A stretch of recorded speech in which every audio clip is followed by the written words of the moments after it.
이슈 털어주는 남자 김종배입니다.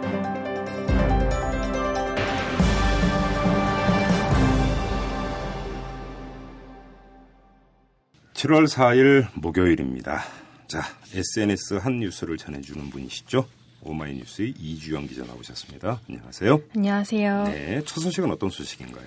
네, 국가정보원 대선 개입 사건 국정조사를 앞둔 여야의 원내 지도부가 그젯밤 폭탄주 회동을 했다는 소식이 전해지면서 논란이 일고 있습니다. 국회의원들이 왜 이렇게 폭탄주 좋아하는지 모르겠어요. 그러게요. 예. 6월 국회 마지막 날인 이날 새누리당 최경환, 민주당 전병원 원내대표 등이 여의도의 한 식당에서 폭탄주 러브샷을 하는 등 우위를 다졌다고 하는데요. 네. 우연히 같은 식당을 찾은 김한길 민주당 대표도 이 자리에 합류해 밥값을 지불했다는 후문입니다. 네.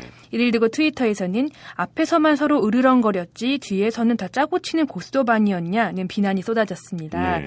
특히 민주당을 향한 질타가 많았는데요. 사회 안팎이 시끄러운 마당에 민주당이 제 스스로 무덤을 파고 있다. 을을 위한 정당이 되겠다고 외치던 민주당이 이러고도 야당이라 할 수 있냐는 비난이 쏟아졌습니다. 네.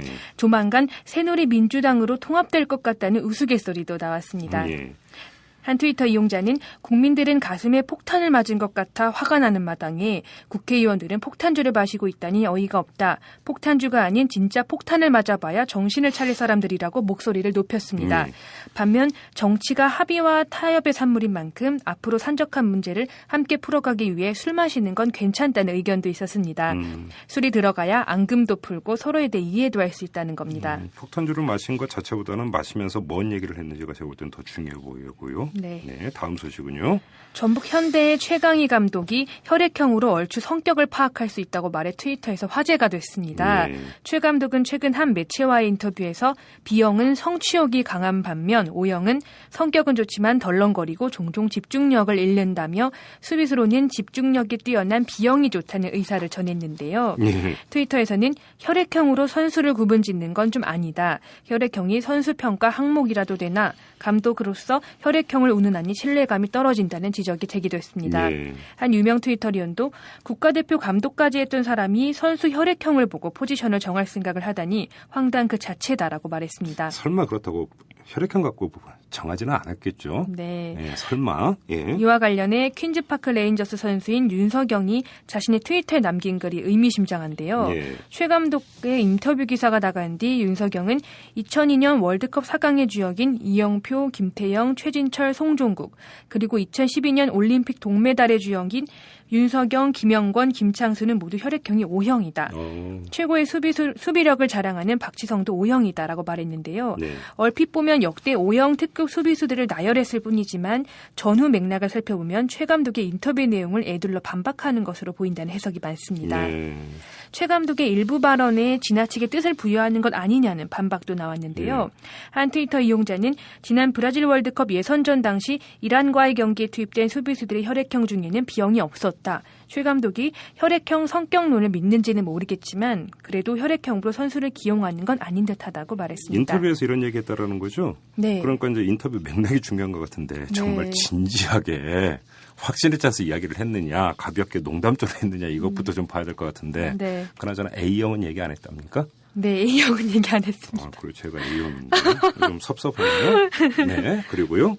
네, 영화배우 원빈과 이나영이 열애 중이라는 기사가 나오면서 트위터가 후끈 달아올랐는데요. 이주영 기자가 이런 뉴스에 특히 민감한 것 같아요. 예. 악성 댓글보다는 오히려 완벽한 커플이라는 반응이 압도적입니다. 네. 한 트위터 이용자도 원빈 이나영 열애 기사에는 정말 악플이 단 한 개도 없다. 이런 기사 처음 본다. 우리가 범접할 수 없는 사람들이라서 그런가 보다는 추측을 했습니다. 네. 두 사람의 연애가 결혼까지 이어지길 바란다는 의견도 많았는데요. 네. 원빈이랑 이나영이 결혼하면 전기세 걱정은 안 해도 되겠다. 둘 다 얼굴이 자체 발광을 해 전등을 안 켜도 될 테니 말이다는 우스갯소리도 나왔습니다. 닭살. 예. 예. 한편 원빈 이나영 열애설을 두고 음모론이 제기되기도 했습니다. 한 유명 트위터리어는 원빈과 이나영의 열애설은 기상청의 음모다. 기상청이 자신들의 예보가 틀린 걸 묻으려고 열애설을 터뜨린 것이다라는 엉뚱한 의혹을 제기했는데요. 네. 본격적인 장마로 이번 주 내내 비가 온다는 기상청의 예보와는 달리 어제 하루 동안 햇빛이 강하고 무더운 날씨가 계속되자 이 같은 우스갯소리가 나온 겁니다. 그나저나 이주영 기자는 원빈 오빠가 이렇게 이나영 씨하고 열애한다는 소식을 듣고 어떤 심정이 들었어요? 뭐 인정할 수밖에 없더라고요. 요번에는 쿨하네. 저번에 네. 누구였죠? 박지성 선수. 박지성 선수 때는 안 된다고 막 그랬잖아요. 네. 마음이 아팠죠, 많이. 근데 요번에는 쿨한 거고? 네. 그래요? 원빈 오빠인데? 상대가 너무너무 뭐 완벽한 범접할 수가 여성이니 없어서? 그죠. 제가 감히 입에도 올릴 수 없는 그런 배우이기 때문에. 왜 그래요? 그때 그 이주영 기자 사진 공개되고 반응 못 봤어요? 자신감을 가지세요. 네. 알겠습니다. 수고하셨어요. 감사합니다. 네. 재벌과 모피아의 함정에서 탈출하라. 종횡무진 한국경제. 재벌 개혁에 앞장서온 김상조 교수. 그가 한국경제에 던지는 8가지 질문. 우리가 몰랐던 한국경제의 진실을 파헤칩니다. 더 이상 경제 권력자들의 눈속임에 속지 마세요. 종횡무진 한국경제. 오마이뉴스가 만드는 책 오마이북.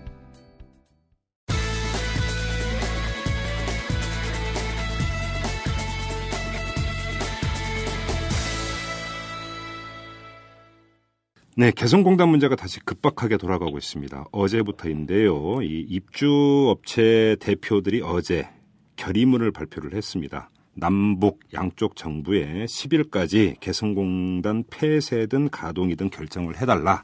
그렇지 않으면 개성공단 설비를 국내외 지역으로 이전할 수밖에 없다. 이런 입장을 발표를 했고요. 그 뒤에 이 남북 정부의 움직임이 빨라지고 있는데 오늘 탈탈 인터뷰에서는 이 문제를 집중적으로 알아보도록 하겠습니다.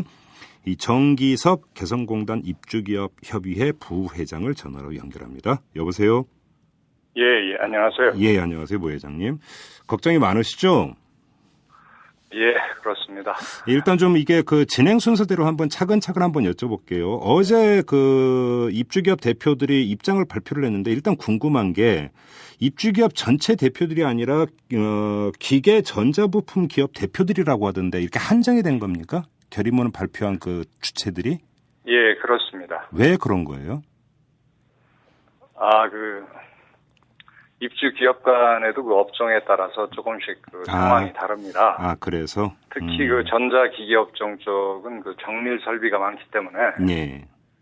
그 장마철이 지나면 거의 그 설비를 못 쓰게 됩니다. 그래요? 그런 그 절박한 입장이기 때문에. 예. 자기들은 더 이상 마냥 기다릴 수가 없다. 그 정상화를 강력히 희망해 왔지만. 네.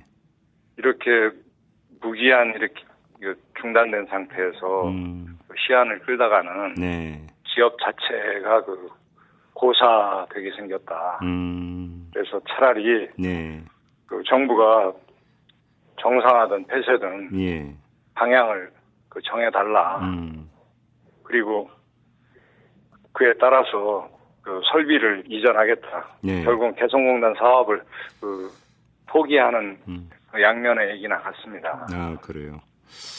근데 지금 어제 그리고 나서 북한 쪽에서 입장이 나왔습니다. 이 그 기업 관계자들의 방북을 허용하겠다고 밝혔고, 이 판문점 연락 채널도 이제 그 다시 정상화 시켰는데, 근데 그 북한에서 방북을 허용한다 하더라도 통일부의 방북 승인이 있어야만 개성공단에 들어갈 수가 있는 거죠? 그렇습니다. 사실은 그 개성공단에 그 종사하는 사람들은 네. 이미 그 복수로 방북 승인을 받은 겁니다. 그럼 어떤 의미죠? 그 말씀은? 그러니까 우리가 여권도 복수 여권이 있듯이 네네네. 그 한정된 기간 동안에 대개 5년 단위인데 네. 그 기간 동안에는 그 개성공단은 계속 방문할 수 있는 예. 그 복수 예. 그 허가증이 이미 발부된 상태죠. 예.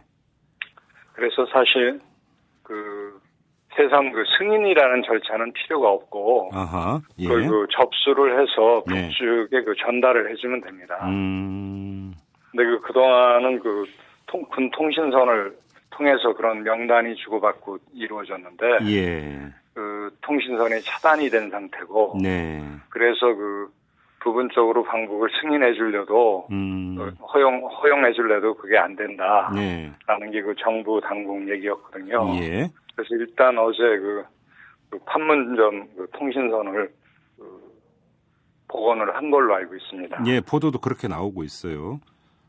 그러면 지금 바로 그러니까 방북은 가능한 상황이라고 보면 되는 겁니까? 그러면? 통일부에서 안 해주면 안 되겠죠. 그래도. 자, 여기서 지금 이 부회장님하고 인터뷰하고 있는 시점이 11시 30분쯤인데 30분 전인 11시에 통일부가 입장을 내놨어요. 이거에 대해서. 예. 그래서 실무회담을 회의를 했죠. 예, 이 국장급 실무회담을 6일에 갖자 이렇게 제안을 했는데 통일부의 이런 그 역제안에 대해서는 어떻게 받아들이고 있습니까? 업체 대표분들은. 저희는 뭐 필요한 과정 중에 하나라고 생각을 하고 있고요. 예. 어차피 그 공단이 그 정상화되기까지는 네. 그 서로가 그 풀어야 할 그 숙제들이 있죠. 그렇죠. 물론이죠. 예. 그 이번 일이 그 북측의 그 통행 차단 내지는 근로자 철수로 빚어졌던 만큼 네. 그러한 일에 대한 그 재발 방지가 담보돼야 되는 부분도 있고요. 네. 아마 그 실무회담을 통해서 여러 가지 짚어야 할 것들이 있을 겁니다. 문제가 터져 있는 거니까요. 예. 근데 그 기업들은 일단 그러한 개성공단이 재개되느냐. 예. 또 아까 그 통일부 그 대변인 만났다나 발전적으로 정상화되느냐. 네. 하는 거는 결국 당국 간의 협상에 의해서 예. 그 합의에 이르지 못하면 결국은 그 정상화나 재개는 불가능할 거라고 생각을 합니다. 네. 왜냐하면 그 군사 분계선을 통해서 매일 그 왕래를 하는 거기 때문에 어느 그 우리 정부든 예. 북측이든 어느 쪽이든 그 공동의 그 합의나 협조가 있지 않고는 그 개성공단 사업 자체가 불가능한 겁니다. 물론이죠. 그래서 그러한 부분은 당국의 결정에 맡기고 네. 기업들은 그 어제 얘기한 거는 이 설비가 그냥 그 장마에 그 부식돼 갖고 다 못 쓰게 되게 뻔하니 바로 그건 빠른 시간 중에 설비 보존 인력이라도 방북하게 해달라. 바로 그거죠. 이거는 공단의 그 재개나 정상화하고는 직접적으로 같은 게 아니고. 네네네. 기업들 그 피해 축소. 그렇죠. 나아가 그 국민들의 그 재산 보호 차원에서 네. 정부가 이거는 그 당국 간 회담 내지는 그 회담에 따른 어떤 결과물이 나올 때까지 마냥 그 기업들을 더 이상 기다리게 하지 말고 우선 그 부분은 좀 먼저 선행해달라. 그렇죠. 그리고 그것이 이제 회담에서 원만히 서로의 입장 차이가 좁혀지지 않고 안 되면 어쩔 수 없이 기업들은 그 개성공단 사업을 접을 수밖에 없거든요. 그게 뭐 당국이 허용을 안 해주는데 할 수 있는 방법이 없으니까요. 그렇죠. 자, 그래서 그거는 나중에 결론 짓더라도 회담이 뭐 하루 이틀 내에 끝나겠습니까? 그렇죠. 그래서 그 우선 그 설비 보존 인력의 방북은 시급히 좀 허용을 해달라 하는 게 어제 얘기였죠. 바로 그러니까 이 투트랙이 필요한 것 같은데 먼저 지금 그 부회장님께서 말씀하신 바로 그 부분인데 지금 그 기계 전자부품 같은 경우는 기계 설비가 워낙 민감하기 때문에 장마철에 손을 안 보면 못 쓸 수도 있다라는 것 아닙니까? 근데 이미 장마는 왔어요. 그러면 개성공단 정상화나 근본 문제 해결과는 일단 별개로 일단 그 설비 인력이 들어가서 기계 손을 볼 수 있게 해주는 응급 조치는 필요한 거다. 지금 이 말씀 아니에요? 그렇죠. 그러면 근데 그래야지 사실 그 설비나 이런 부분들은 그 보험에도 그 가입이 안 돼 있는 게 많고요. 그리고 무엇보다도 뭐 우리 정부도 마냥 외면할 수가 없는 게 4월 27일 날 우리가 그 전체 그 주재원들이 그 갑작스럽게 정부 결정에 따라서 정말 밤에 야반 도주하듯 다 나왔죠. 나온 거거든요. 그러다 보니까 전혀 그에 대한 이렇게 장기간 가리라고 예상도 못했고요. 그 더더욱이 이런 장기적인 대비를 전혀 못한 상태입니다. 그렇죠. 예. 오히려 그 장기화될 거에 대비를 했으면 네. 좀 손실을 덜 나고 안 날 수도 있었는데 그때는 뭐 이런 상황을 예측을 못했고. 자, 부회장님 그러면 그거에 대해서 네. 북한은 그 승인을 하겠다 와라 이런 거고 통신서도 열었잖아요 다시. 예. 그러면 기계 설비를 손보기 위한 응급 그 차원에서의 어떤 그 개성공단에 들어가는 것은 통일부가 허락만 해주면 되는 거잖아요. 허용을 해주면 되고요. 근데 그거에 대해서 통일부 반응이 나왔습니까? 업체 대표들에게? 아직은 안 나왔습니다. 아직은 안 나왔고. 답변이 없습니까? 이게 이제 그 방북 승인이라는 게 방북 신청을 한 다음에 네. 그 결과를 가지고 하는 건데 네.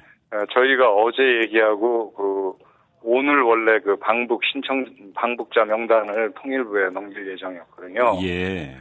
일단 저희들은 방북 신청은 예정대로 진행을 할 거고요. 네. 그 회담 타결 전이라도 또는 뭐 조속히 회담이 잘 타결이 되면 더 좋겠고요. 그렇겠죠, 물론. 회담의 그 추이와 관계없이 일단 설비 보존 인력은 공단 재가동이나 재개는 네. 그 설비만 된다고 해서 되는 게 아니거든요. 그렇죠. 왜냐하면 매일 그 원자재가 가야 되고 사람도 가야 되고 하는데 그렇죠. 어차피 그 정부의 의사에 반해서 공단은 단 하루도 가동을 할 수가 없습니다. 네. 그렇기 때문에 공단의 정상화 여부, 폐쇄 여부는 그런 회담 추이에 따라서 정부가 결정하되 기업들 그 손실 축소를 위한 네. 것에 정부 입장만 내세우지 말고 네. 좀 융통성 있게 좀 방북을 허용해달라 하는 게 기업들 입장입니다. 근데 좀 제가 이렇게 한번 질문을 드려볼게요. 자, 이게 이제 이 기계 설비를 손보는 문제는 급한 문제니까 예. 이미 업체 대표들은 어제 결의문을 통해서 공식적으로 입장을 밝힌 거잖아요. 그리고 북한도 공개적으로 입장을 밝힌 거면 예. 통일부 입장에서 거기에 공감을 한다면 좋다. 그거는 필요하다고 보니까 방북 신청만 해라. 그럼 우리가 그걸 허락해 주겠다고 미리 입장을 발표할 수도 있잖아요.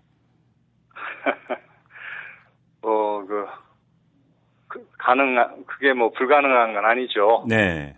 그러나 지금 정부의 의사결정 자체가 그렇게 이제 통일부 단독으로 쉽게 결정할 수 있는 이런 부분은 아닌 것 같아요. 아, 예. 자세히는 모르지만. 예. 그래서 일단 그 부분에 대해서는 통일부 쪽에 기업들 입장을 다시 직접 만나서 예. 전달을 하고 네. 요청을 할 생각입니다. 왜 제가 이 질문을 드리냐면 지금 이건 급한 문제라고 했으니까 이거는 그렇다면 우리도 전형적으로 한번 검토해 보겠다. 그리고 남북 당국간 다시 실무 접촉을 갖자 이렇게 갈 수가 있는 건데 전자에 대해서는 별로 얘기가 없이 당국간 다시 실무 접촉을 갖자고 역제안만 했기 때문에 여쭤보는 거거든요. 그 부분이 알겠습니다. 그렇네. 예, 알겠습니다. 그럼 그건 더 이상 여쭈지 않도록 하고요. 자, 남북 당국 간 실무 접촉을 열자 좋은 얘기인데 이미 그 전에 한 번 사단이 나지 않았습니까? 이른바 수석 대표의 급 가지고 실무 접촉을 해서 장관급 회담을 열기로 했는데 장관급의 이 급을 두고 결국은 결렬이 됐는데 그때 그걸 받아들이는 업체 대표들의 반응은 어땠습니까? 굉장히 좀 실망이 컸죠. 네. 천국과 지옥을 오가는 느낌이 그런 걸 겁니다. 그렇죠. 그랬는데. 예. 저희는 그 부분에 대해서는 우리 정부가 너무 경직된 사고로 임하지 않았나 하는 그런 아쉬움과 원망도 있습니다. 예. 그리고 특히 그 회담이 그걸로 인해서 경문제로 결렬된 이후에 네. 어느 분이 그랬는지는 모르지만 언론상에 보니까 우리는 급할 게 없다. 라고 얘기하셨던데. 우리 정부 관계자가. 예. 예. 청와대 고위 관계자라고 그랬는데. 예. 모르겠습니다. 예. 근데 그런 자세는 곤란한 거다. 아니, 지금 업체가 몇 개인데. 예. 그러니까 엄청난 국민들 자산이 지금 망실되게 생겨 있고. 그렇죠. 그리고 개성공단을 통해서 그 국내에 한 6만 명이 생계를 유지하고 있는데. 그 종사자가 6만 정도 됩니까? 아니, 종사자는 그 직간접으로 해서 협력업체까지, 거래업체, 협력업체까지 지금 한 15,000명 정도 됩니다. 이제 거기 이제 부양가족까지 포함을 해서. 예. 예. 그러면 그 6만 명의 생계가 달려있고, 또 이산가족 문제도 얼마나 시급합니까? 그렇죠. 그, 고령으로 인해서. 네. 정말 금년을 넘길지 말지 모르는 이산가족들이. 예. 허다한 상태에서. 예. 그건 너무 어떻게 보면 정략적인 얘기가 아니냐. 국민을 사랑으로 대하는 게 아니라. 네. 어떤 북한만 꺾으면 된다. 그 와중에 그 국민들 중에 얼마나 많은 숫자가 고통을 겪고 예. 정말 뼈저린 슬픔을 겪더라도 그건 별로 개의치 않겠다는 얘기인 것 같아서 상당히 참 아쉽고 원망스러웠습니다. 그 얘기에 대해서. 그러면 오늘 통일부가 다시 그 남북 당국 간 실무 접촉을 제안을 했는데 그러면 한번 솔직히 말씀해 주세요. 이게 그 이전 상황하고 다시 또 되풀이될 수도 있고 아니면 이전 상황을 그 교훈 삼아서 또 진전될 수도 있는데 그러니까 기대 말고 어떻게 전망하세요? 부회장님? 아주 솔직히. 일단 지금 요 부분은 직급을 가지고 서로 격을 가지고 다툴 일은 없거든요. 예, 이건 그렇죠. 실무 접촉은. 예. 왜냐하면 통일부 협력지구 지원단이 그런 우리 정부 내 개성공단 관련 업무를 보는 데고 또 저쪽에 지도청국이 공단 관련해서 그런 업무를 총괄하는 데니까 뭐 경 문제는 없으리라고 생각이 됩니다. 예. 근데 이 실무 접촉에서 모든 걸 다 결정하고 정상화 조치까지 끌어낼 수는 없으니까 여쭤보는 거 아닙니까? 이건 그냥 중간 단계에 불과하잖아요. 그렇죠. 예. 뭐 이제 어떤 서로 실마리를 풀어가는 과정이고요. 예. 사실은 요번에 북측이 상당히 악수를 두고 자충수를 뒀지만 개성공단 문제에 대해서만큼은 과거 우리 정부가 약속을 불이행한 게 많습니다. 어떤 말씀이세요, 그거는? 우선 개성공단 문제는 순수한 경제 협력 차원에서 핵 문제에 직접 연계시키지 않고 또 정치 군사적인 문제하고는 별개로 서로 경제 협력을 하다 보면 우리 남쪽에도 커다란 경제적으로 도움이 되고 북측에도 실질적인 도움이 될 수 있는 거니까 해보자 했던 것이고 그렇죠. 그 규모가 원래 공단 산업용지만 800만 평 북한 근로자가 60만에서 70만 정도 근무하는 규모로 이미 또 국내에서는 여러 가지 여건상 사용하다거나 이미 해외 이전을 많이 한 그런 경공업 위주의 업체들이 다시 저임이니까요. 그래서 그쪽에 가면 우리한테도 엄청난 보탬이 되고 북측에도 상대적으로 큰 보탬이 되지 않겠느냐 해서 상호 합의해서 했던 거 아닙니까? 그렇죠. 6.15 선언의 후 결과물인데. 근데 그 부분에 대해서 지난 정부 때 핵 문제하고 연계를 시켰죠. 그렇죠. 이명박 정부 때요. 그리고 5.24 조치가 물론 천안함 사건의 여파로 생기긴 했습니다만 5.24 조치 이후에 개성공단도 그대로 투자가 동결됐죠. 신규 투자는 기 들어가 있는 기업도 기계한데 들어가는 것도 교체 형식이 아니면 들어갈 수가 없으니까 그런 부분에 대해서 북은 불만이 많았습니다. 왜냐하면 자기들은 군 2개 사단과 1개 여단을 개성 이북으로 다 옮겼고 그 자리에 공단이 일부 들어섰는데 실제 1단계 100만 평 중에서도 공장이 들어선 데는 한 40%밖에 안 되거든요. 그리고 제일 먼저 08년도 상반기 중에 근로자 합숙소를 기숙사를 져주기로 한 거는 처음서부터 개성공단이 그 개성시가 인구가 15만밖에 안 되고 근로자 공급 문제가 예상이 됐었어요. 아, 예. 그래서 남측이 그 북측은 능력이 안 되니까 그 우리 정부가 그 비용을 부담해서 주거 인프라 차원에서 대규모 근로자 기숙사를 쳐주고 그러면 북은 그 심하게는 현역 군인을 제대시켜서라도 근로자 공급을 하겠다 이렇게 약속이 됐던 거거든요. 근데 이 기숙사도 안 지어줬군요. 그러면. 근데 기숙사를 안 지어줬죠. 그때 그런 얘기 있었지 않습니까? 근로자를 대규모로 한 군데 수용해 놓으면 그 폭동이 일어날지 모른다는 그런 넌센스 같은 얘기를 했었죠. 북의 체제를 너무 모르시는 거죠. 그 당시에 우리 대통령께서요. 이명박 대통령. 그래서 결국은 그 근로자 부족 문제로 인해서도 공단이 더 이상 클 수가 없는 그런 한계 상황을 맞았었습니다. 그런 면에서 이 우리 정부가 약속을 어긴 게 있다 이런 이제 지적이시고요. 자, 그나저나 지금 개성공단 문이 닫힌 지 지금 석 달이 넘었습니다. 지금 기업 형편이 어느 정도입니까, 지금?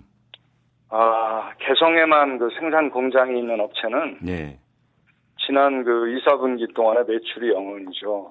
그렇죠. 그런 상태에서도 또 이 사업이 계획적으로 뭐 청산하거나 이런 게 아니니까 그 고정된 비용은 뭐 인건비부터 시작해서 그 다 이거 지불이 되죠. 그렇죠. 아마 그 삼성전자도 3개월 동안 수입이 한 푼도 없으면 어려울 겁니다. 그렇죠. 갑자기 그래서 그 기업들은 뭐 여러 가지 어려움을 겪고 있는 데다가 또 그 대체 생산 시설을 다시 급하게 마련해야 되었던 업체들은 그 설비 투자 부담까지 상당했죠. 그렇죠. 그래서 지금 현재 이루고 있는데 참 그 큰일입니다.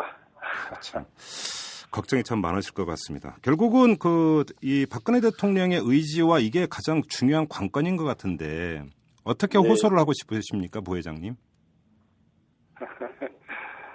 글쎄 우리 오마이뉴스에 그 색채가 있으니까 또 뭐 지금 그 의사 결정 라인에 있으신 분들이 뭐 본론지 회의적입니다만 그 개성공단 사업은 정말 그 우리 민족과 국가의 미래를 위해서 언젠가 북이 더불어 화합하면서 도와가면서 살아야 할 민족이라고 생각하는 부분이 있다면 또 현실적으로 그들에게 고기 한도막을 주는 게 아니라 고기 잡는 방법을 가르쳐 주는 거거든요. 우리도 그런 과정을 거쳐서 현재의 그 경제적인 발전을 이룬 거고. 그래서 결국 그 통일 비용도 북의 그 경제 생활 수준이 소득 수준이 어느 정도 올라갔을 때 그 비용도 줄일 수 있는 거거든요. 그렇죠.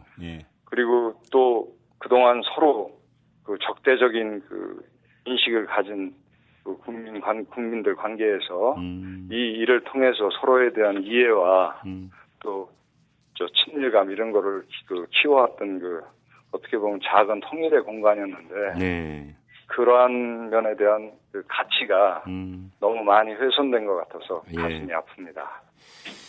알겠습니다. 아무튼 그래도 꿋꿋이 버티셔야죠. 어떡하겠습니까? 그리고 빨리 정상화가 돼야 될 것 같고요. 부회장님 고맙습니다. 시사평론가 김종배가 진행하는 이슈 털어주는 남자. 시사의 최전선에서 여러분의 궁금증을 풀어드립니다.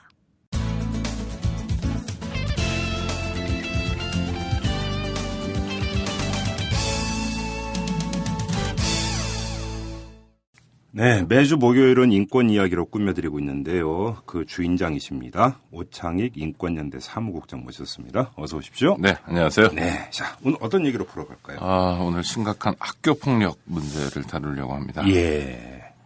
학교 폭력. 저도 학부모이기 때문에 이게 남의 일 같이 들릴 수가 없는 소재입니다. 한번 풀어가 보죠. 이 방송 듣고 계신 분들도 잘 아실 텐데 언론 보도만 봐도 학교 폭력 심각성, 피해 사례 잊을만 하면 자꾸 이제 학생이 자살했다는 소식이 들리니까 그때마다 학부모 입장에서는 가슴이 철렁철렁하죠, 사실. 양태가 뭐 지속적인 폭력, 따돌림, 뭐 돈을 뺏는 일 이런 일도 자주 일어나고요. 예. 또 요새 신종인데 신종도 아닙니다. 뭐 좀 됐는데 햄버거나 빵 같은 거를 그 억지로 먹게 하는 거, 빵 셔틀이라고 하는데요. 빵 셔틀. 예, 이런 과학적인 일도 있고, 뭐 옷이나 신발 빼앗고, 또 부모나 교사에게 알리면 죽여버리겠다 협박하고, 또 구체적으로 때리는 건 아니더라도 언어 폭력 같은 경우도 아주 심각합니다. 감수성이 예민한 나이이기 때문에 이것도 굉장히 상처를 많이 받고요. 그냥 반에 앉아 있는데 지나가면서 툭툭 치고 바보 취급하고 얼굴이나 옷에 침 뱉고 또 옷을 뭐 가위나 칼로 잘라버리고 머리카락 자르고 뭐 이런 일도 있고요. 또 반에 요새 학생들은 그 카카오톡에 스토리 카스 많이 하는데요. 이걸 통해서 뭐 특정 학생을 따돌리자고 결의하기도 하고 이런 따돌림이 뭐 단기간에 그치지 않고 한 학기, 1년, 심지어 뭐 학년을 넘어서도 계속되는 경우도 있습니다. 이런 양태도 심각한데요. 더 심각한 건 이런 학교 폭력에 피해를 당하는 학생들이 누구에게 도움을 청하기도 어렵고요. 왜냐하면 부모나 교사에게 이야기하는 것은 더 큰 피해를 불러올 수도 있는 거고 또 스스로도 좀 본인이 찌질하다는 표현을 요새 많이 하는데 찌질해질 수 있다고 판단하는 거죠.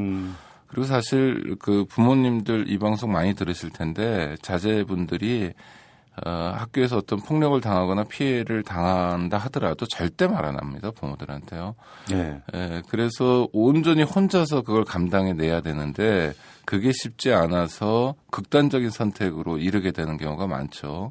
그래서 학교 폭력 자체도 심각하지만 이 학교 폭력이 정말 많은 사람들의 가슴을 아프게 하고 이 심각성을 깨닫게 해주는 것은 학교 폭력 피해자들이 자살하거나 하는 극단적인 경우로 치닫는 경우가 많습니다. 이게 그러니까 학부모 입장에서 정말 살얼음판 같은 게 저 같은 경우도 이제 저희 집 그 둘째이자 막내가 중학교 1학년인데 애가 원래 수다쟁이에요. 네. 그렇게 까불까불대고 하지. 네. 근데 며칠 전에 계속 별로 말도 없고 한 9시 되면 자. 9시는 좀 이르네요. 이르죠. 그러니까 보통 한 11시 이렇게 잤는데 그래서 근데 그게 이제 그 하루만 그런 줄 알았더니 며칠 그러더라고요. 그래서 그러니까 순간적으로 이거 학교에 무슨 일이 있는 거 아닌가? 이제 저 같은 경우. 그래서 이제 아주 그 상냥한 척 하면서 미소를 띠면서 다른 얘기하면서 은근히 이제 유도 질문을 한번 해봤어요. 네. 혹시 뭐 왕따나 이런 거가 있나 해가지고. 네. 근데 뭐 얘기 끝에 제가 또 혹시 잘못 파악했는지 모르지만 그건 아니고 뭐 이제 제가 이제 가끔 게임만 하지 말고 좀 소설도 좀 보고 그래. 그런 얘기를 하는데 책 보느니 자겠다. 네. 이런 거고 또 제가 방과학교를 체육 쪽을 시켰어요. 네. 워낙 체력이 약해서 그러다 보니까 좀 지치는 것도 있고 그런 것 같아서 한편으로는 다행이다 싶은데 아마 제가 이런 말씀을 드리는 이유가 뭐냐면 학교 다니는 아이가 조금 얼굴이 어두워지거나 이래버리면 순간적으로 긴장을 하거든요. 부모들. 네, 그렇죠.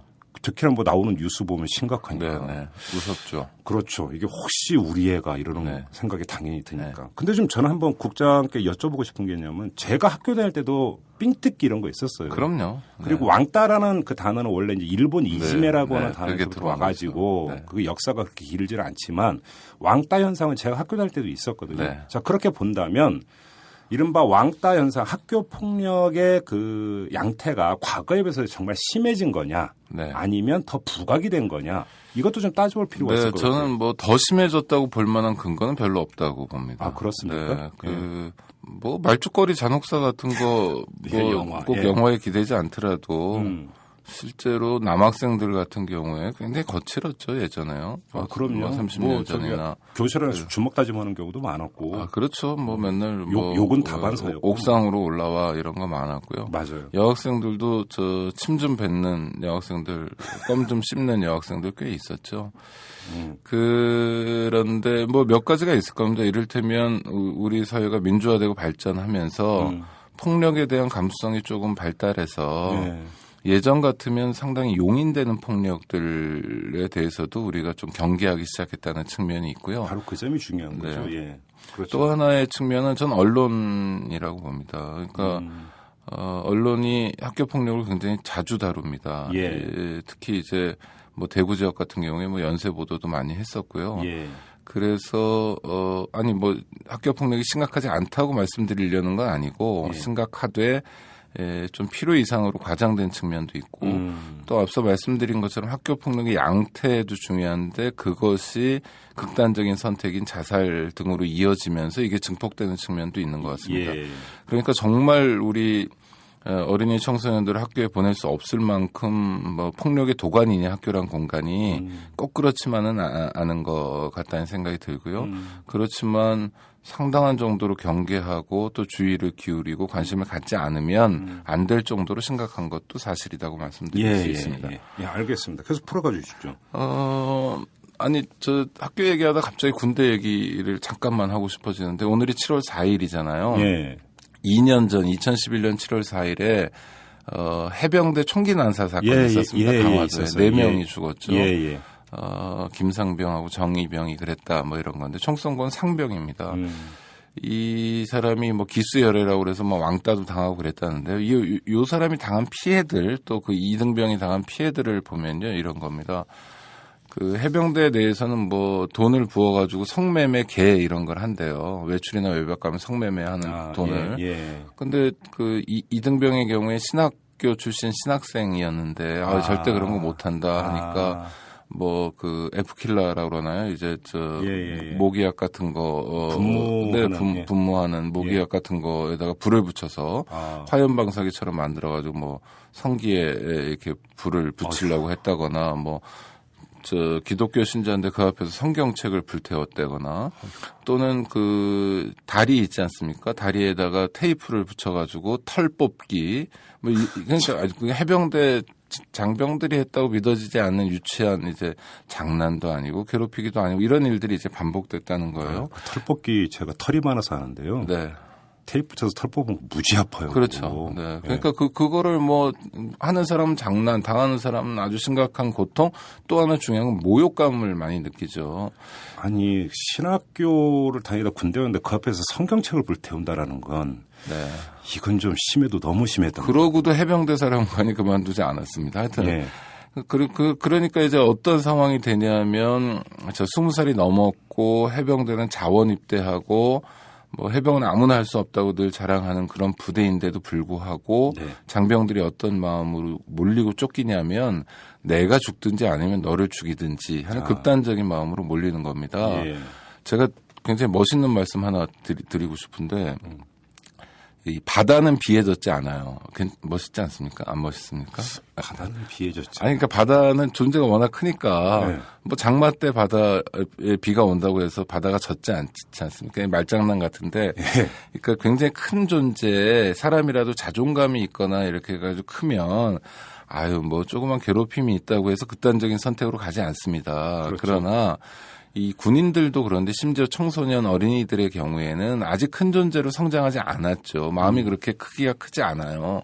그래서 이런 지속적인 괴롭힘이 있으면 상당히 출구를 찾기 어렵고요.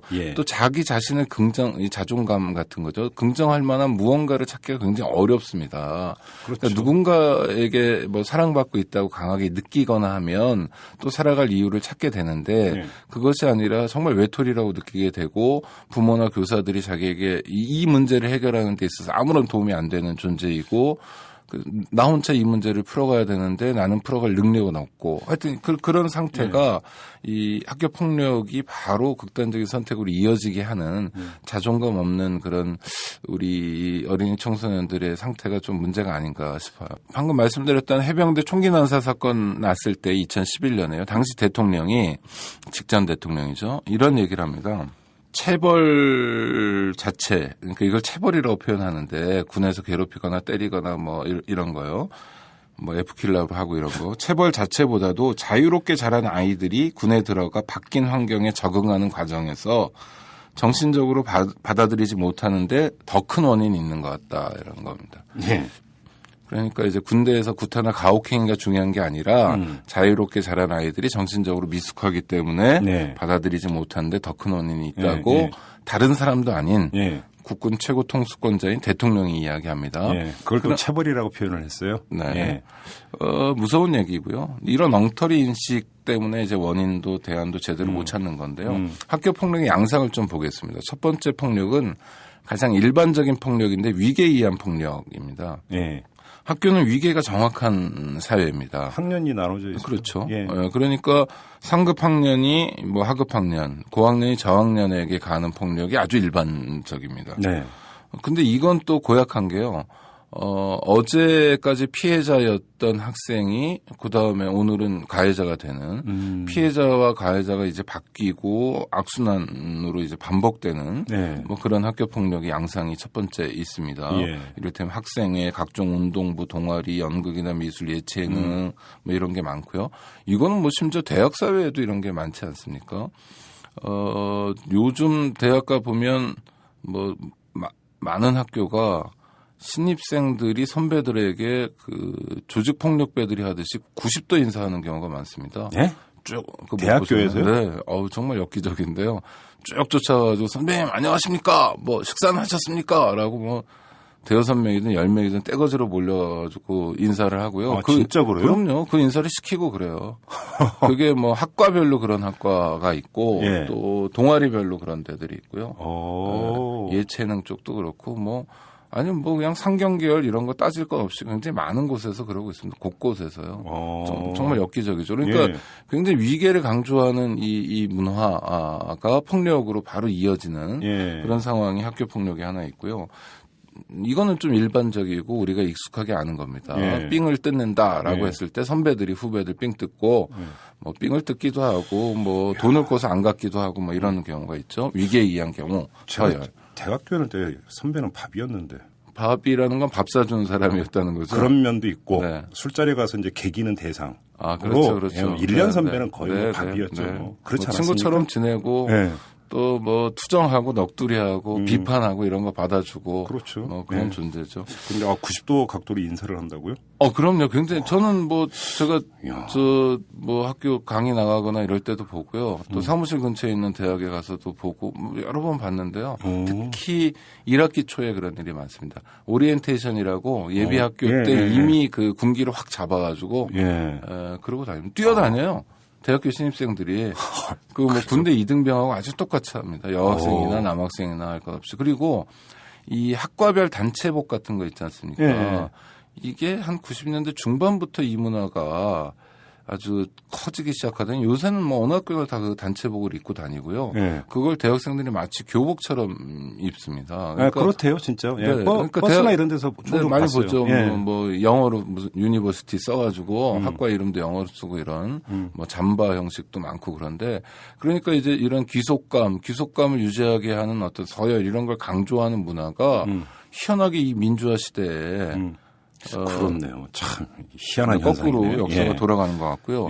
이것까지는 좀 일반적이고 익숙하죠. 예전에도 있었죠. 선배가 후배한테 못된 짓 하는 것. 그다음 두 번째 양상이 이제 심각한데요. 보통 왕따라고 진행되는 상황들이 있습니다.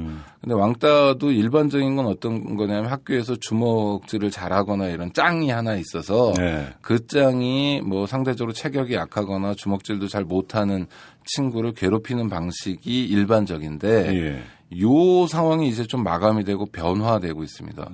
그러니까 왕따의 양상이 복잡하고 다변화됐다는 건데요. 이를테면 뭐 이런 왕따가 있어요. 아이돌 왕따 있습니다. 아이돌 왕따.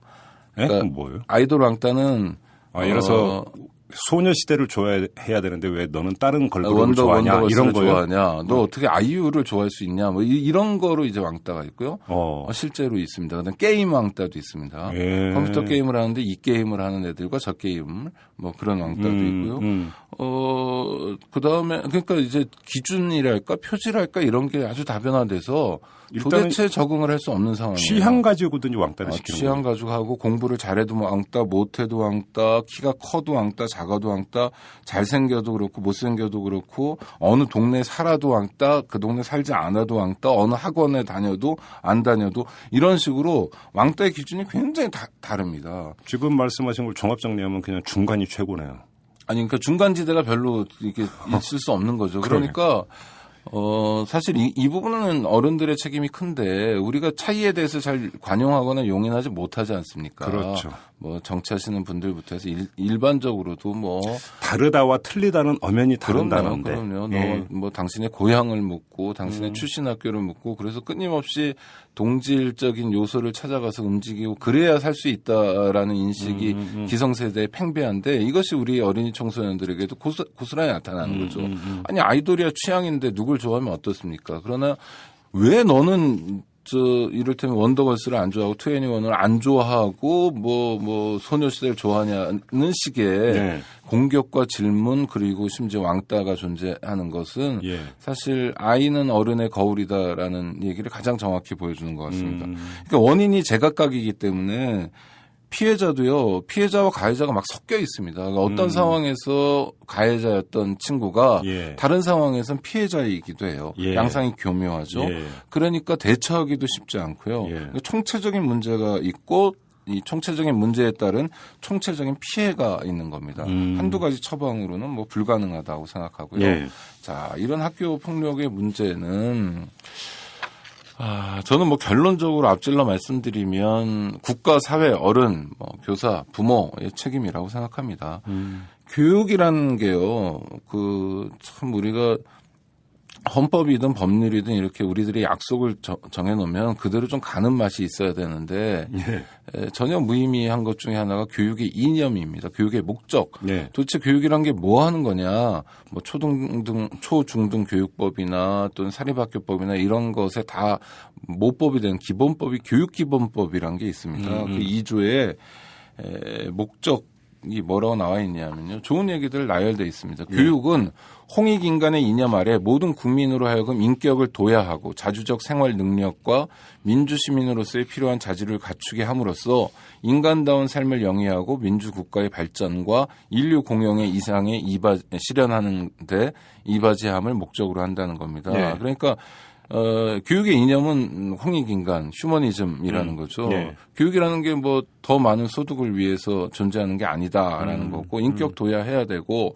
또 하나 교육이 성장 과정에 있는 사람들에게 제공되는 경우가 많으니까 그렇죠. 스스로 먹고 살 수 있도록. 예. 근데 이게 자주적 생활 능력이고 그뿐만이 아니라 민주 시민으로서의 필요한 자질도 갖추게 한다는 거예요. 예. 그래서 인간답게 인권을 누리면서 살게 하고 나아가서 가능하다면 뭐 민주국가의 발전이나 또 인류 공동체의 발전에도 기여할 수 있도록 돕는다. 예. 예. 이게 이 교육의 목적인데 예. 이런 교육이 어디서 진행되고 있습니까? 지금 제도 교육에서. 저는요, 초등학교, 중학교, 고등학교, 대학까지 요새는 대학 진학률이 높아서 대부분 대학 나오니까요. 교육의 목적을 달성하기 위해서나 또는 초등학교, 중학교 단위의 자족적인 어떤 존재 이유를 실현하고 있는 교육은 대한민국에서 이미 끝난 게 아닌가 싶습니다. 자, 예. 초등학교의 존재 이유가 뭡니까? 뭐예요? 아니 그러니까 뭐 초등 과정에서 예. 필요한 교육 정보를 제공하고 예. 그다음에 어린이들의 이 발달과 성장을 促진하고 뭐 이런 거잖아요. 그렇죠. 근데 실제로 지금 초등학교의 존재 이유는 중학교의 전 단계로서 의미를 갖는 겁니다. 그렇죠. 너 중학교 가서 어떡할래라는 얘기를 제일 많이 듣는 거거든요. 오로지 학업이고요. 중학교 가서는 또 고등학교 가서 어떻게 고등학교의 전 단계죠. 그 중학교 가서 듣는 얘기는 두 가지 얘기예요. 첫 번째, 너가 아직도 초등학생인 줄 알아? 두 번째, 너 고등학교 어떻게 갈래? 그렇죠. 예요. 고등학교 이미 서열화 다 돼 있잖아요. 고등학교 가면 그러죠. 너 대학 못 가면 너 네 인생 어떻게 하려고 그러냐. 그렇죠. 예. 그러니까 고등학교는 대학의 전 단계예요. 그러니까. 대학은 뭡니까? 취업의 전 단계죠. 너 그렇게 놀아갖고 취업 되겠냐 이렇게 되는 거예요. 아니 그러니까 인생이요. 저 7살, 8살에 초등학교에 들어와서 20살 가까울 때 고등학교를 졸업하는데 대학은 뭐 20대 초반, 중반 이렇게 졸업하는데 그 각각의 나이의 의미라는 게 예. 17살의 의미가 18살의 전 단계로서 있는 건 아니잖아요. 그렇죠. 말도 안 되는 겁니다. 그렇죠. 제가 봄을 좋아하는데 왜 좋아하니? 여름의 전 계절이잖아요. 예. 라고 말하는 거랑 똑같아요. 봄이어서 좋은 거고 여름은 여름이어서 좋은 거예요. 그러니까 우리 교육 자체가 상당히 왜곡되어 있다. 끊임없이 상급학교 진학만을 목적으로 하고 있고 이건 뭐 어제 오늘 일입니까? 예. 그래서 정말 교육기본법이 이야기하는 우리가 상식적으로 심사숙고하지 않더라도 정말 교육이 이렇게 됐으면 좋겠다고 생각하는 것들이 실현되지 않는 구조가 있는 거죠. 또 하나는 어제도 제가 어디 서울의 한 고등학교에 갔었습니다. 강남인데. 네. 뭐 강연하러 가셨어요? 네, 강연하러 갔다가 하여튼 뭐 여러 가지 좀 마음 아픈 것들을 봤는데요. 예. 마음 아픈 건 아니고 일상적인 거예요. 뭐 홍세호 선생님도 그렇고 어떤 분들은 우리 학교가 마치 군대 같다 이런 얘기를 합니다. 맞아요. 군대 같아요. 운동장은 연병장이고 정문은 위병소고 뭐 사열대 조회대 비슷합니다. 예. 근데 저는 그 개인적으로 인권운동하면서 교도소를 많이 다녀서 그런지 예. 전 학교 가면 꼭 교도소 같다는 생각을 많이 해요. 왜요? 아니 구조도 비슷하고요. 구조도 뭐 외정문 있고 정문 있고 구조도 비슷하고 어제 그 학교에 가니까 맨 앞에서 어떤 거의 90% 이상 전직 경찰관으로 보이는 어떤 분이 출입 통제를 하면서 뭐 민증 까봐라 이러시더라고요. 예. 뭐 그럴 수 있죠. 보안을 통제하고 그럴 수 있습니다. 근데 거기다가 뭐 인적사항 적고 전화번호, 주소, 방문 목적 이런 거 적는데 하여튼 그렇게 이제 출입이 통제되고 있다는 상황들. 그다음에 학교에 가면 이 어린이 청소년들이 많은 곳에서 볼 수 있는 특유의 활기 같은 게 별로 없습니다. 좀 시끌벅적하고. 네, 아니 시끌벅적 쉬는 시간에 하기도 하고 점심시간에 하기도 하는데요. 뭔가 서늘한 느낌 뭐 이런 거가 보입니다. 자, 고등학교 보잖아요. 꼭 그 학생들을 조폭을 연상시키는 학생 짧은 머리 이렇게 머리 짧으면 뭐 공부 잘하고 뭐 생활이 단정해진다는데 진짜 조폭들이 다 머리 짧다는 걸 생각해 주셨으면 하고 예. 깍두기들이 다 머리 짧잖아요. 예. 그다음에 유니폼을 입히지 않습니까? 제복을. 예. 이게 교도소 수용자, 재소자들이 제복을 입고 있어요. 질서를 강요하고 뭐 그래서 이게 너무 심하게 보는 거 아니지만 제가 그냥 마음에서 느껴지는 건 학교에 가면 교사는 교도관 같고 학생은 재소자처럼 보입니다. 너무 심하게 보시는 거 아니에요? 그러니까요. 그 어제 방문한 학교에 보니까 곳곳에 이제 큰 전지, 대자보 용지라고 그러죠. 예. 그거로 벌점표라는 게 붙어 있습니다. 뭘 잘못하면 이제 예. 벌점을 준다는 거예요. 예. 1점에서 15점까지 주는데요. 네. 보면 뭐 복장 위반, 규정에 어긋난 교복 착용 이런 거죠. 뭐 후드티 안 되고 뭐 이런 겁니다. 색조 화장, 남녀 공학이었습니다. 아이라인, 마스카라, 립스틱 안 되고 두발 규정 위반인데 이건 뭐냐면 지도교사가 보기에 과도한 염색과 파마가 안 됩니다. 그러니까 보기에 주관적이죠. 뭐 귀걸이 착용 안 되고 바닥에 침, 껌, 휴지, 쓰레기 함부로 버리면 안 되고 창문 밖으로 쓰레기나 오물을 버리는 행위가 금지돼 있는데 당연할 것 같죠. 이게 이 가로 열고 나왔는데 종이 비행기 날리면 안 되고 예. 수업 시간에 매점 가면 안 되고 식당에 가서 식기를 치우지 않고 자리를 이동하면 안 되고 실내에서 뛰거나 고함 지르면 안 되고 실내에서 공놀이하면 안 되고 낙서하면 안 되고 다 안 된다는 거네. 네, 이게 다 벌점 있는 거. 풍기문란, 교내에서 남녀 학생이 부적절한 신체 접속 안 되고요. 고의적 거짓말, 타인 이름 도용, 타인 명찰 도용 안 되고, 욕설, 비하, 소고 안 되고, 불량 서적 소지 및 탐독, 불건적 영상물 소지 및 시청 안 되고요. 불량 서적이 뭐예요? 뭐 그 교사가 정하는 거죠. 청소 활동에 참여 저조 안 되고요. 예. 벌 받는 겁니다. 청소하다 도망가는 거 당연히 안 되겠죠. 예. 엘리베이터 무단 사용해도 안 되고요. 예. 교직원의 정당한 지시를 불이행하는 행위 이거 절대 안 되는 겁니다. 교직원의 지도 시 불손한 언행을 하는 행위도 당연히 안 되고 외부에서 음식을 주문해도 안 되고 음식을 주문해서 음식 용기를 교실에 놔둬도 안 되고 지각해도 안 되고 수업 시간에 음식 먹어도 안 되고 화장해도 안 되고 뭐 화장해도 안 되는 건 물론이고 화장 용품이나 미용 용품을 꺼내놔도 안 되고요. 수업 중에 핸드폰, MP3, 전자기기를 꺼내놓거나 사용해도 안 되고요. 그러니까 사용이 아니라 꺼내놔도 안 되는 거죠. 예. 뭐 이런 것들이요. 한 100개 넘게 쫙 붙어 있습니다. 곳곳에 붙어 있더라고요. 제가 좀 일찍 가서 학교를 이렇게 돌아다녔는데요. 그 다음에는 옆에 뭐가 붙어 있냐면 이런 일들을 자주 하거나 몇 번 한 친구들은 벌점이 쌓이지 않습니까? 벌점이 쌓이는 학생들은 뭐 특별교육 5일, 뭐 예. 교내봉사 5일, 예. 10일, 사회봉사 10일, 또 심지어 출석 정지 10일 예. 이런 식의 벌을 받습니다. 예. 아니 그러니까 학생들은 학교에서 어떤 존재냐면요. 오로지 관리 통제의 당하는 대상이죠. 통제의 대상입니다. 아니 학교에 자 가보자고요. 어린이 청소년들이 학교에 가도 온통 그 학업 성적만을 강조하지 않습니까? 네. 너 대학 어떻게 갈래? 이 상황에 놓여져 있어요. 예. 그러니까 이 교육 활동이라는 게 정말 지적 욕구를 충족시키고 뭔가 재밌는 걸 배우고 이런 것이 아니라 심각하게 그 교육 활동 자체가 학생들을 위축시키고 있습니다. 예. 1등부터 50만 등까지 성적이 나오는 상황이에요. 그러니까 재미없죠, 사실. 그렇죠. 네. 그리고 정말 선생님들 중에 그런 말씀 안 하셨으면 좋겠는데 야, 그 이해하려고 그러지 말고 외워. 이런 교육이 많습니다. 아니 어떻게 외웁니까 사람이. 그러니까 지금 공부 잘하는 학과 성적이 좋은 학생과 그렇지 않은 학생의 차이가 뭐냐면 학과 성적이 좋은 친구는 시험 끝나고 까먹는 친구고 학과 성적이 안 좋은 친구는 시험 보기 전에 까먹는 친구예요. 모든 게 외우는 교육이니까. 아니 실제로 그렇습니다. 지금 중고등학교 학기말 시험 보는 때인데 네. 여기서 만약 성적이 좋은 친구가 있다. 좀 전에 그건 명언이에요. 바다는 비에 젖지 않는다 보다. 그게 더 명언 같아. 쏙쏙 들어오는. 네. 아니 그러니까요. 네.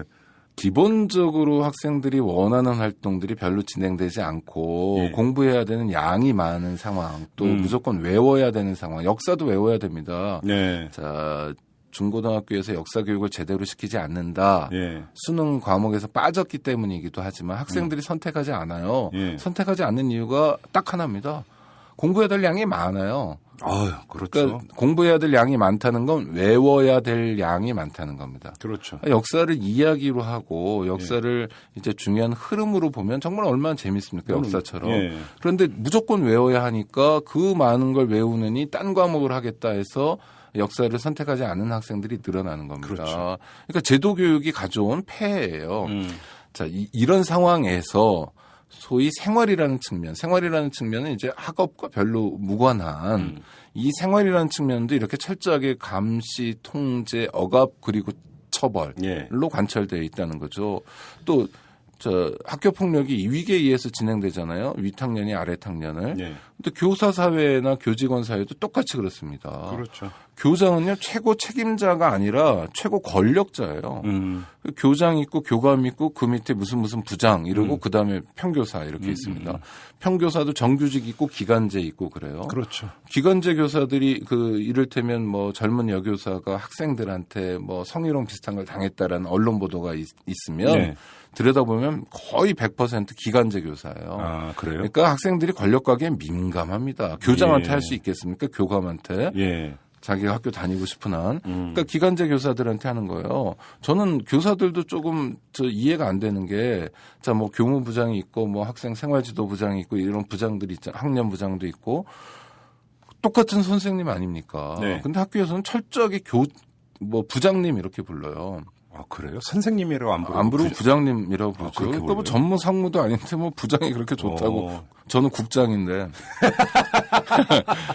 아니 그러니까 교장 선생님도 그냥 선생님이잖아요. 예. 교장님. 예. 교장 선생님도 아니에요. 교장님, 예. 교감님, 예. 부장님 이렇게 불러댑니다. 예, 그 얘기를 하니까 제가 여기서 잠깐 새끼를 보면 한 언론사가 있는데 그 편집국장 무슨 뭐 정치부장 이렇게 있잖아요. 그럼 보통 일반적으로 국장님, 부장님 이렇게 부르잖아요. 님자를 선배 빼요. 이렇게 부르잖아요. 네, 근데 네. 그러니까 님자를 빼요. 네. 그냥 한참 선배인데도 국장, 그렇죠. 부장 이렇게 국장, 부르- 부장 이렇게 그래서 부르죠. 물어봤어요. 왜 그렇게 부르냐 그랬더니 국장, 부장이라고 하는 그 호칭이 이미 존칭이 담겨 있는 네, 거다. 그렇죠. 네. 근데 거기다 다시 님자를 붙이는 건 역잔합하고 똑같은 거다. 네. 그래서 가만히 보니까 그게 맞는 말이더라고요. 네, 그럼요. 대통령님도 이상합니다. 그렇죠. 네. 이미 크신 분인데 직하면 대자를 놓고 있잖아요. 하여튼 교사들이 철저하게 위계가 있는 상황인데 학생들에게만 위계에 의한 폭력을 중단해야 된다고 요구하는 게 어떤 설득력이 있냐 이런 겁니다. 예. 학교 자체가 좀 폭력적인 상황이에요. 네. 자, 학생 인권 조례가 뭐 작년 재작년 이러면서 쟁점이 됐지 않습니까? 네. 3년 됐는데 학생 인권 조례가 뭐 학생들의 인권을 신장시킨다는 건데 이 학생 인권 조례의 최대 쟁점이 뭡니까? 체벌이었잖아요. 맞아요. 이건 한국 학교의 인권 수준을 그대로 보여주는 거예요. 예. 아니 사람 때리면 안 되죠. 예. 그런데 사람 때리는 문제가 여러 인권 문제 중에서 가장 중요한 핵심적 관건이었던 거예요. 두 번째, 교사들이 가지는 태도입니다. 일반적으로. 학생들의 인권이 신장되면 교권이 추락한다는 거예요. 네. 도대체 이런 인권이 어디 있습니까? 자, 여성들의 인권이 향상되면 남성들의 인권이 추락됩니까? 그건 어디 일베 사이드나 이런 데서 있는 친구들이나 그렇게 생각하는 거죠. 예. 아니, 자기 집 자녀들의 인권이 올라가면 엄마 아빠들의 뭐 권위가 추락하고 엄마 아빠의 인권이 뭐 떨어집니까?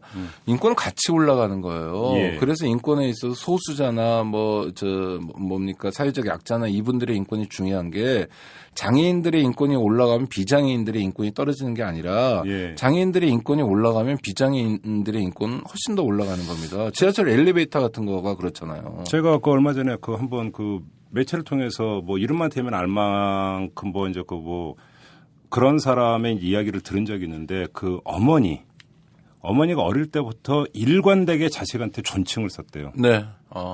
계속 네. 끝까지. 네. 근데 그러다 보니까 어머님에 대한 또 효심이라고 할까요? 공경심이라는 게 오히려 더 커지더라. 그렇죠. 예, 그런 얘기를 하는 걸 제가 들은 적이 있어요. 존중 받아본 사람이 존중하는 거예요. 그러니까요. 예.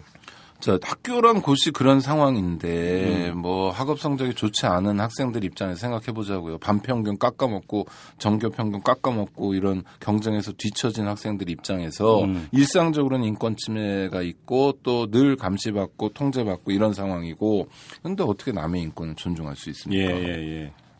그러니까 학교 폭력의 핵심은 저는 제 생각에는 몇 명이 무리지어 다니면서 아무것도 아닌 일로 친구들을 차별하고 괴롭히고 하는 것도 중요하지만 학교란 공간 자체가 가지고 있는 폭력성, 그래서 학교란 공간 자체에 들어가 있는 사람들이 비폭력 감수성이나 평화 감수성이나 이런 걸 키울 수 없는 여건, 이런 고약한 공간이라는 게 네. 문제의 핵심이라고 봅니다. 그렇죠. 전 양계장의 닭 같아요. 자, 좁은 공간에 A4지 한 장도 안 되는데 평생 날개도 못 핍니다. 양계장의 닭들이. 예. 밤새 불 켜놓고 알만 나야 돼요. 우리 학생들 그렇다면서요. 상태가 그래요. 밤새 불 켜놓고 밤낮 없이 공부해야 돼요. 노동을 천시하는 사회니까 공부 많이 하는 것도 학습 노동이라고 부릅니다. 이 나라에서는. 그 스트레스를 어떻게 해요? 그러니까 닭들은 양계장 갈 때 한 생후 7일 됐을 때 이 부리를 잘라줍니다. 입을. 네. 왜냐하면 스트레스 받으니까 옆에 있는 닭을 공격하는 게 습성이 생기거든요. 예. 그러니까 지금 상황은 도저히 사람으로서 감당하기 어려운 곳에 학생들을 가둬놓고 끝난 다음에 또 학원도 가야 되고 그러잖아요. 그리고는 평화롭게 살라는 거예요. 주변 상황은 굉장히 폭력적이고 이러면서 예. 또 하나 해법도 문제인데요. 해법은 그렇죠. 그러니까 다 징계 처벌하겠다. 학교 폭력 대책위원회 이러고 또 심각한 경우에는 학교에서 내보내는 겁니다.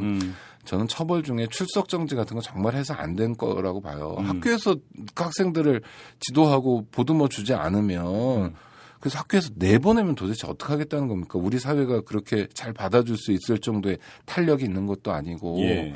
그다음에 이제 형사처벌로도 많이 갑니다. 박근혜 대통령이 4대학 척결을 말씀하시고 계신데요. 그렇죠. 사실 한두 번 얘기했는데 경찰이 굉장히 많이 떠들고 있는 건데요. 4대학 중에 첫 번째 악이 뭐냐면 학교 폭력이에요. 맞아요. 예. 그러니까 학교 폭력에 대해서 엄히 처벌하는 경향도 늘어나고 있고요. 예. 소년교도소나 소년원에 가는 학생들도 늘어나고 있습니다. 형사처벌은 예. 정말 최후의 수단이어야 하지. 그렇죠. 형사처벌을 많이 해서는 해결할 수 있는 게 아무것도 없습니다. 그래서 저는 학교 폭력의 문제를 정말 우리가 해결하고자 한다면 교육 현장의 폭력적인 여건을 좀 해결해야 된다. 물론 이게 교육개혁의 문제입니다. 이게 해결되지 않고서는 학교 폭력 문제는 정말 미시적인 문제이기 때문에 그걸 해결할 수는 없다. 그러니까 이렇게 얘기하면 좀 죄송한 얘기지만 학생들이 그래도 남의 삥이라도 뜯는 재미로라도 살겠다는 거예요. 지금 일종의 아우성을 치고 있는 겁니다. 그러면 제가 한번 당연히 못하게 해야 되지만. 아니 근데 저는 우창익 국장의 그런 말씀에 대해서 전반적인 기조에 대해서는 당연히 동의를 하는데 근데 이 점을 한번 반문을 드리고 싶어요. 어떤 게 있냐면 외국에서 특히 미국이나 이런 데 보면 그러면 학교의 문화나 체계가 우리나라보다는 그래도 조금은 더 열려 있고 그렇다고 그렇게 전제를 한다면 그러면 거기서 발생하는 불상사들 종종 어떤 세계적인 언론 보도를 타는 그런 현상들을 어떻게 그러면 설명할 수 있을까? 아니요, 일탈은 다 있고요. 예. 제가 제목이 생각이 안 나는데 프랑스 영화인데 그 교실을 다룬 영화가 있는데 정말 제가 선생이면 저것들을 할 정도로 정말 자유롭더라고요. 예. 뭐 개판이라고 얘기할 정도로. 예. 자, 근데 이제 굉장히 많이 다른 게 있는데요. 예. 지난주에 휴가 말씀드릴 때 프랑스는 뭐 2달하고 2주 방학이 있다고 그랬죠. 네. 또 하나는 수업 시간이 굉장히 짧습니다. 그러니까 수업 시수가 짧아요. 보통 점심 먹고 다 가요, 학교에서. 아, 그래요? 그럼요. 오후 2시 뭐 이쯤에 다 끝납니다. 초등학교만 그런 거 아니에요? 그럼요. 그러니까 오후에 학교에 남아 있는 친구들은 보통 이제 자기 예체능 자기의 체력 단련을 하거나 뭐 문화 활동을 하거나 동아리 활동을 하거나 이런 친구들이지 네. 수업이 우리처럼 늦게 진행되거나 야자라고 그래서 야간 자율학습 자율성 하나도 없는 자율학습을 시키거나 그러지 않습니다. 그러니까 학교에서 공부해야 될 총량이 굉장히 달라요. 그리고 학교가 한국과 달리 자족적 의미가 있죠. 초등은 초등으로서의 의미가 있고 네. 중등은 중등으로서의 의미가 있습니다. 네. 아주 많이 다른 근본적으로 교육 여건이 다른 상황에 놓여져 있다는 걸 우리가 좀 봐야 된다고 생각합니다. 그래요. 알겠습니다. 이 학교 폭력의 문제 참 여러 가지 사건이 있었고 또 여러 가지 대책이 나왔습니다만은 끊임없이 반복되는 건데 끊임없이 반복되는 이유가 뭐냐면 대책 미흡이 아니라 대책의 방향을 잘못 잡고 네. 있다.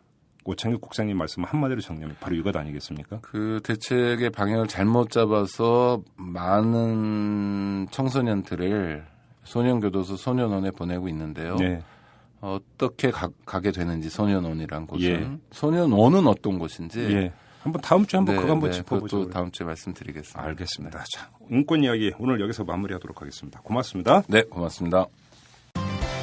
여러분은 지금 10만인 클럽 회원 이정환이 후원하는 김종배의 이슈 털어주는 남자를 듣고 계십니다.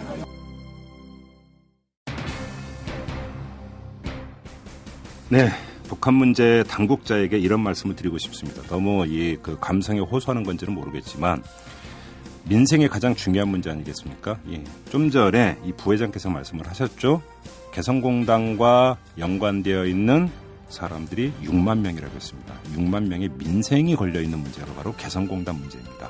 이 문제 좀 더 전향적으로 풀 수 있도록 필요하다면 그래도 양보하는 자세를 통해서라도 어떻게든 전향적으로 한번 풀어보는 것. 이것이 민생을 보듬는 또 하나의 방법이다. 이런 발상은 할 수가 없는 걸까요? 정말 간곡히 호소하면서 또 요구하는 바이기도 합니다. 자, 오늘 방송 여기서 마무리하도록 하겠습니다. 지금까지 이탈남 김종배였습니다.